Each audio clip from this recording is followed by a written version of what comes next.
से आप सभी का स्वागत है हमारे इस चैनल में। आज की इस वीडियो में हम सभी लोग टीजीटी और पीजीटी चित्रकला की तैयारी के लिए प्रैक्टिस सेट हल करेंगे और आज के इस प्रैक्टिस सेट में आपको मात्र 25 प्रश्न मिलेंगे, लेकिन ये 25 प्रश्न आपको बहुत ही लाभ देंगे एग्जाम में। तो चलिए इन प्रश्नों का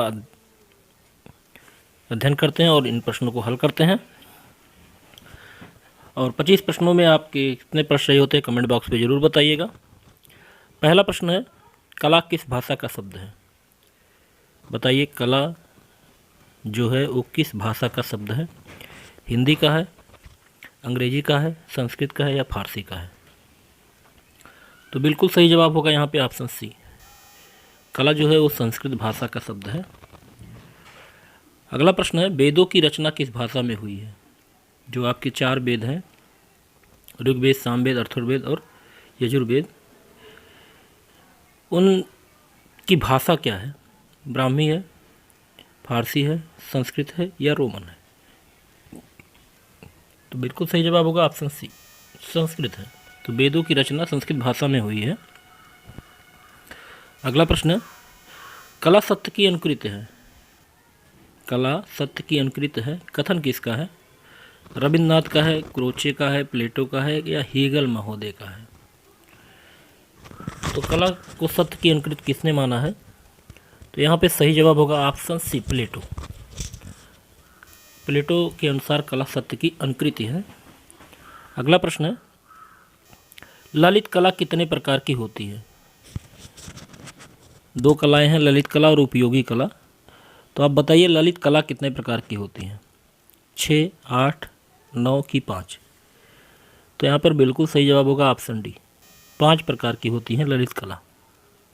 अगला प्रश्न है, हीगल ने किस कला को श्रेष्ठ माना है? काव्य कला को, मूर्ति कला को, दंत कला को या काष्ठ कला को? हीगल ने किस कला को श्रेष्ठ माना है? तो बिल्कुल सही जवाब होगा ऑप्शन ए, काव्य कला को हीगल महोदय ने सबसे श्रेष्ठ माना है सभी कलाओं में। अगला प्रश्न है, हीगल ने किस कला को निम्न श्रेणी में रखा? श्रेष्ठ काव्य कला को माना, लेकिन निम्न किसको माना? चित्रकला को माना कि मूर्ति कला को, स्थापत्य कला को या काव्य कला को? तो बिल्कुल सही जवाब होगा ऑप्शन सी, स्थापत्य कला को हीगल महोदय ने निम्न श्रेणी का माना है। अगला प्रश्न है, कला का यथार्थवादी प्रयोग सबसे पहले किसने किया? यथार्थवादी प्रयोग किसने किया? भरतमुनि, अरस्तु, वात्स्यायन या इनमें से कोई नहीं? तो यहाँ पे सही जवाब होगा ऑप्शन ए, भरतमुनि। तो कला का यथार्थवादी प्रयोग करने वाले हैं आचार्य भरतमुनि। अगला प्रश्न है, भारतीय चित्रकला की उत्पत्ति हुई है पोथी चित्र से, मिनिएचर से, ताड़पत्र से या शिला चित्र से? तो बिल्कुल सही जवाब होगा ऑप्शन डी, शिला चित्रों से भारतीय चित्रकला की उत्पत्ति मानी जाती है। अगला प्रश्न है, चित्रपट बने होते हैं ऑयल शीट पर, ताड़पत्रों पर, कपड़े चमड़े पर या दीवारों पर? चित्रपट। तो यहाँ पे सही जवाब होगा ऑप्शन सी, कपड़े और चमड़े पर बने होते थे पहले। अगला प्रश्न है, प्रश्न नंबर 10, भारतीय चित्रकला की विशेषता क्या है? ऑप्शन ए, सत्यम शिवम सुंदरम, ऑप्शन बी, देसी स्वरूप की कल्पना, ऑप्शन सी, उत्कर्ष, ऑप्शन डी, आदर्शवादिता। तो यहाँ पे सही जवाब होगा ऑप्शन डी, आदर्शवादिता को लेकर भारतीय चित्रकला आगे बढ़ती है, तो इसकी विशेषता आदर्शवादिता है। तो यहाँ पे ऑप्शन डी सही होगा। अगला प्रश्न है, षष्टांग का सिद्धांत किस ग्रंथ में है? कामसूत्र में है, नाट्यशास्त्र में है, शिल्परत्न में है या चित्रकला में है? तो बताइए षष्टांग का सिद्धांत किस में है? तो जितने लोगों ने ऑप्शन ए जवाब दिया है बिल्कुल सही है, कामसूत्र। अगला प्रश्न है, षष्टांग के लेखक कौन है? भरतमुनि है, वात्स्यायन है, यशोधर है या कुमार स्वामी है? तो बिल्कुल सही जवाब होगा ऑप्शन सी, यशोधर। पंडित यशोधर ने कामसूत्र की टीका यशोधर जयमंगला के नाम से की है। अगला है, भारतीय शिल्प के षष्टांग पुस्तक के लेखक कौन है? अविन्द्रनाथ हैं, वात्स्यायन, नंदलाल बोस हैं कि गंगेंद्र नाथ हैं? तो सही जवाब होगा अविंद्रनाथ टैगोर। तो भारतीय शिल्प की षष्टंग पुस्तक के लेखक हैं अविंद्रनाथ टैगोर।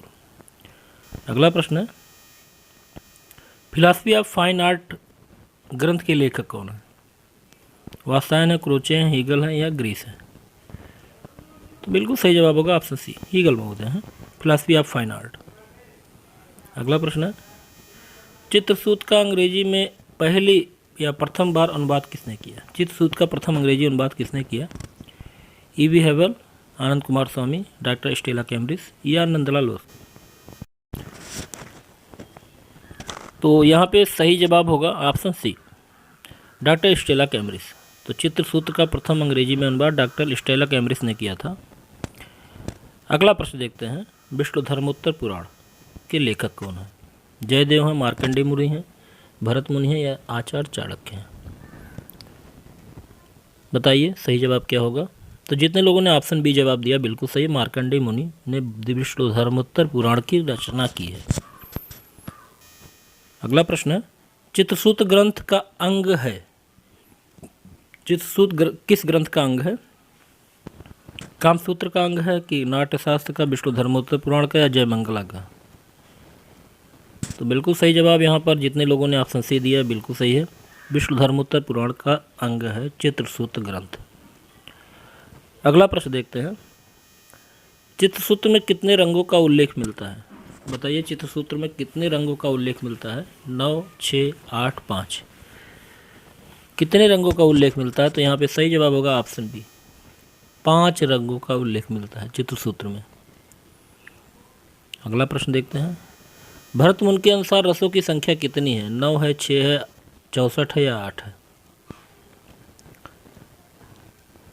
तो सही जवाब होगा ऑप्शन डी, 8।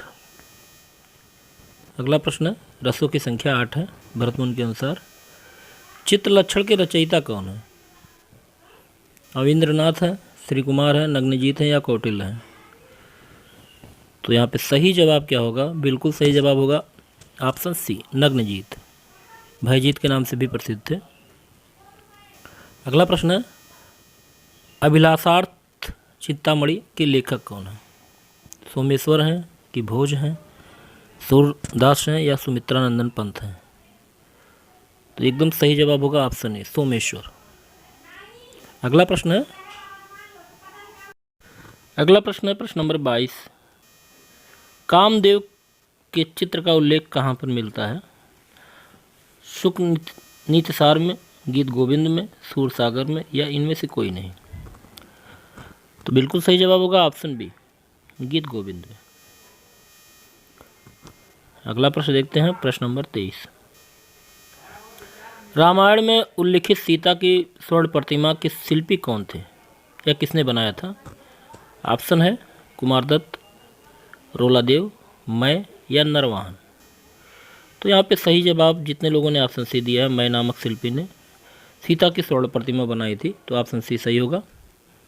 अगला प्रश्न है, महाभारत में अनिरुद्ध का चित्र किसने बनाया था? अमृता शेरगिल ने, मीरा मुखर्जी ने, मैंने या चित्रलेखा ने? तो बिल्कुल सही जवाब होगा ऑप्शन डी, चित्रलेखा ने। तो महाभारत में अनिरुद्ध का चित्र बनाने वाली चित्रलेखा थी। अगला प्रश्न है, किस ग्रंथ में चित्रकला का सबसे ऊंचा स्थान दिया गया है? महाभारत, चित्रसूत, चित्रलक्षण या ललित विस्तार? सही जवाब है यहाँ पे ऑप्शन बी, चित्रसूत्र। अगला प्रश्न, और 25 प्रश्न थे लेकिन यहाँ पर 2 प्रश्न 3 प्रश्न और ज़्यादा हैं, तो इसको भी देख लेते हैं। चित्रकला की उत्पत्ति का वर्णन किस वेद में मिलता है? ऋग्वेद, पुराण, चित्रलक्षण या बारहमासा? तो बिल्कुल सही जवाब होगा यहाँ पे ऑप्शन ए, ऋग्वेद में। तो चित्रकला की उत्पत्ति का वर्णन सबसे पहले ऋग्वेद में मिलता है। अगला प्रश्न है, निम्नलिखित में कौन असंबद्ध है? रेखा, वर्ण, अनुपात या चित्रकार? तो कौन अलग है? तो यहाँ पे सही जवाब होगा ऑप्शन डी, चित्रकार जो है वो अलग है। अगला प्रश्न देखते हैं, और इस वीडियो का लास्ट प्रश्न है, रस का अर्थ क्या होता है? चित्रकारी, कलाकृतियों के प्रदर्शित भाव, दर्शक के मन में आनंद की अनुभूति या इनमें से कोई नहीं? तो बिल्कुल सही जवाब जितने लोगों ने ऑप्शन सी दिया है बिल्कुल सही है। रस का अर्थ होता है दर्शक के मन में आनंद की अनुभूति।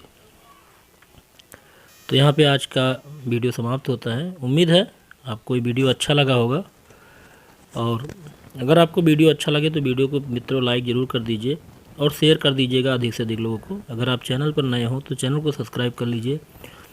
अगले वीडियो में ऐसे कुछ महत्वपूर्ण प्रश्नों के साथ फिर मिलते हैं। तब तक के लिए जय हिंद, जय भारत। आपका दिन शुभ हो।